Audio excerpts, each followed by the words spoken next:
The way I prepare for a holiday gathering is by first curating a nice guest list. I have all of my list of family and loved ones that I always have to invite because the holiday isn't complete, Yeah. without them. But often different people are in town, and so it's important to curate a good guest list.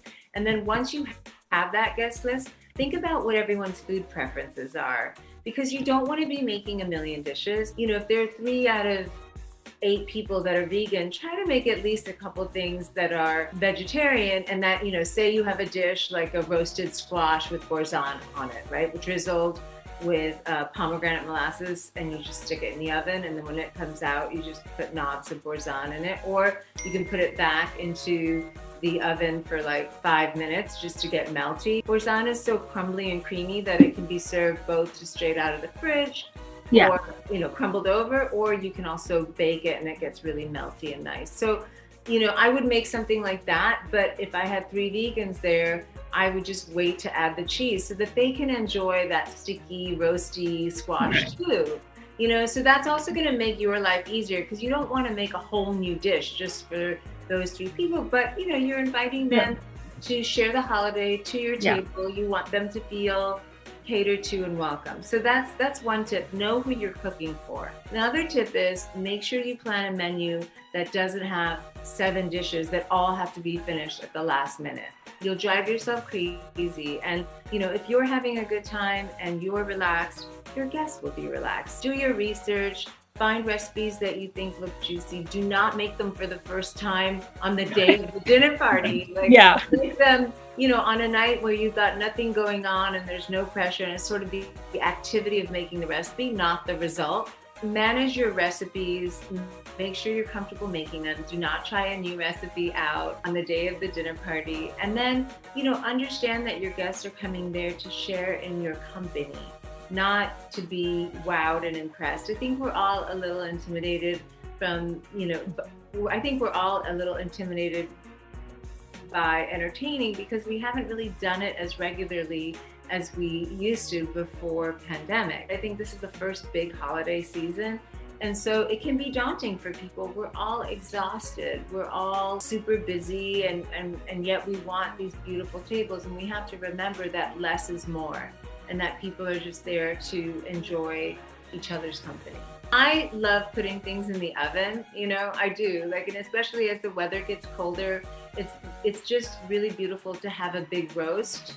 So you can, just do like a pork shoulder or a brisket, and you just, cook that low and slow. And if you don't eat red meat, you can even do it with a whole fish or a couple of roast chickens. If you want to get fancy, you can use like Cornish game hens if you like. And the premise, regardless of what protein, is the same. You just put a bed of aromatics like onion, garlic, ginger, some basic herbs like thyme or rosemary.